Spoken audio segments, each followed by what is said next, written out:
Hello दोस्तों, welcome to माध्यमिक गुरुजी channel. दोस्तों, यदि आप हमारे चैनल पर प्रथम हैं तो प्लीज़ हमारे चैनल को सब्सक्राइब कीजिए और बगल में बेल आइकन आता है उसे प्रेस कीजिए ताकि नया नया वीडियो आप तक पहुंचते रहे। दोस्तों, इस वीडियो बनाने का मुख्य मकसद यह है कि बहुत सारे विद्यार्थी इस बार क्लास 10 में पास किए हैं और वह सोच रहे हैं कि हमें कौन सा स्ट्रीम लेना चाहिए, हमें क्या करना चाहिए, वो अभी कंफ्यूज में हैं। दोस्तों, उन्हीं विद्यार्थियों के लिए मैंने इस वीडियो को बनाया है। दोस्तों, आप इस वीडियो को अंत तक देखिए ताकि आप लोग को पूरी इंफॉर्मेशन आपको पता चल जाए कि आपको क्लास 10 के बाद किस स्ट्रीम में जाना चाहिए और क्या पढ़ाई करना चाहिए। मैंने पूरा इस वीडियो को बनाया है और आप इस वीडियो का लाभ उठाइए ताकि आपके अंदर जितनी सारी कन्फ्यूज़न है वो दूर हो जाए।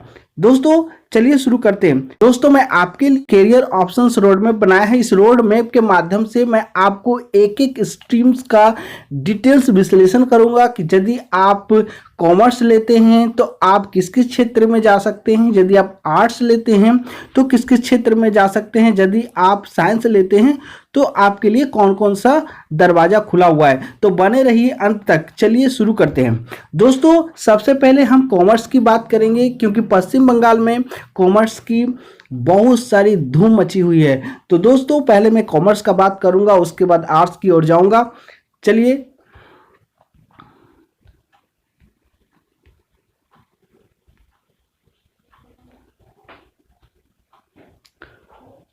दोस्तों, आप देख रहे हैं मैं कॉमर्स साइट को पूरी तरह खोल चुका हूं और इसमें मैं वर्णन करने वाला हूं कि आप क्लास 11 या 12 में कॉमर्स लेते हैं तो आप आगे चल के किस किस क्षेत्र की ओर जा सकते हैं। तो पहला है कि आप सीए फाउंडेशंस की तैयारी कर सकते हैं या 12 पास करने के बाद बीकॉम की तैयारी कर सकते हैं या बीबीए की तैयारी कर सकते हैं या सीएस फाउंडेशंस की तैयारी कर सकते हैं या BCA bachelor of computer application इसकी तैयारी कर सकते हैं या बी आर्च मैंने आर्किटेक्चर, डीएड मैंने डिप्लोमा इन एजुकेशंस। हाँ, मैंने छोटे छोटे बच्चों को पढ़ाने के लिए इसका सर्टिफिकेट होना बहुत ज़रूरी है। और एक तो है कॉल सेंटर, मतलब बीपीओ सेक्टर में भी आप क्लास 12 के बाद जॉब कर सकते हैं। ये है कॉमर्स। यदि आप 11-12 करते हैं तो फिलहाल आप इन सारे क्षेत्रों में जा सकते हैं। आगे चलते हैं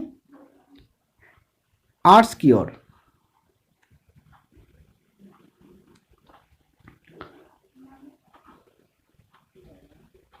दोस्तों, यदि आप क्लास 11 या 12 में आर्ट्स लेके पढ़ाई किए हैं या करेंगे तो आपका करियर किधर किधर बनने वाला है उसके बारे में थोड़ा सा जानते हैं। तो सबसे पहले आप यदि आर्ट्स के स्टूडेंट हैं तो आपके पास भी बहुत सारे ऑप्शंस हैं।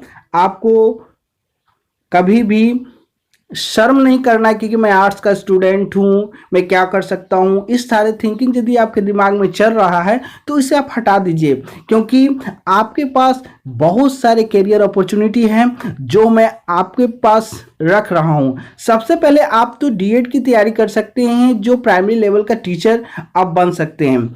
उसके बाद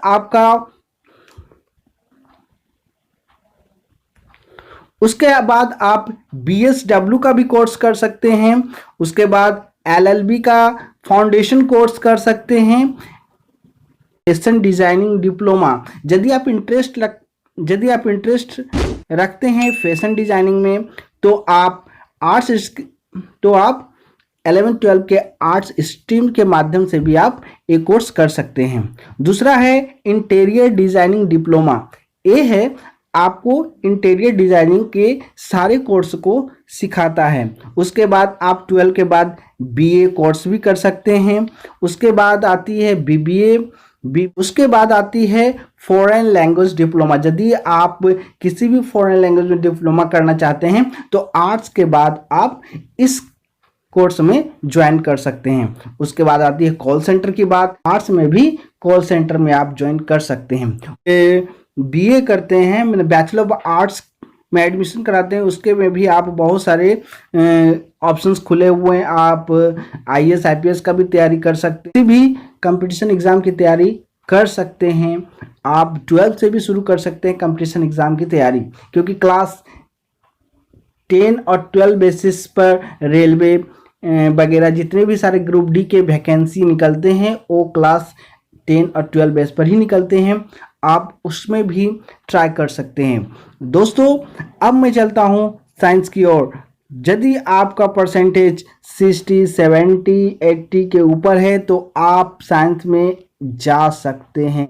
दोस्तों साइंस को 3 भागों में बांटा गया है। पहला आपको physics, chemistry, math and biology चारों सब्जेक्ट आप ले सकते हैं। दूसरा में फिजिक्स, केमिस्ट्री, मैथ केवल ले सकते हैं।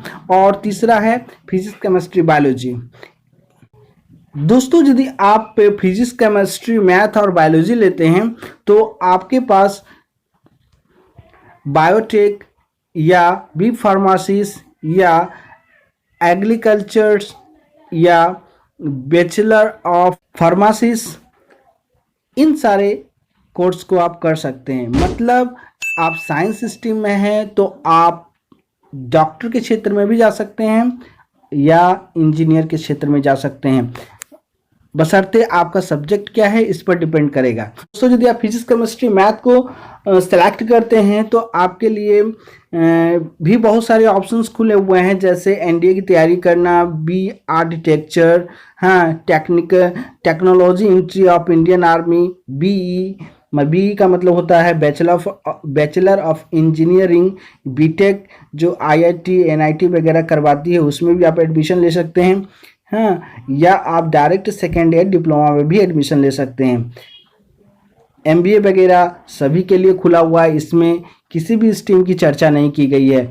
आप आर्ट्स में पढ़ते हो, आप कॉमर्स लेके पढ़ रहे हो, आप साइंस लेके पढ़ रहे हो, आप MBA में एडमिशन करा सकते हैं। दोस्तों आप फिल्म क्षेत्र में भी जा सकते हैं और होटल मैनेजमेंट की भी डिग्री आप ले सकते हैं। दोस्तों फिल्म इंडस्ट्री में आप आर्ट्स के माध्यम से भी जा सकते हैं। देखिए यहाँ पे लिखा हुआ है acting in film and playing.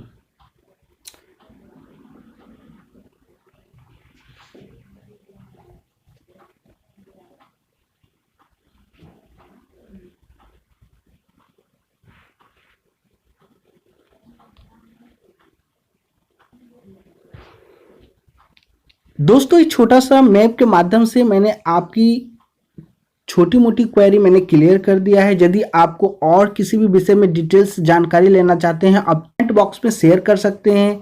मैं आपका सारा क्वेरी का आंसर यथासंभव सॉल्व करने की कोशिश करूँ। आपसे एक रिक्वेस्ट है, यदि आप हमारे चैनल पर प्रथम है तो प्लीज़ हमारे चैनल को सब्सक्राइब कीजिए और बगल में बेल आइकन आता है उसे प्रेस कीजिए। और यदि वीडियो पसंद आई हो तो एक लाइक बनता है। मिलते हैं अगले दिन किसी दूसरे वीडियो के साथ।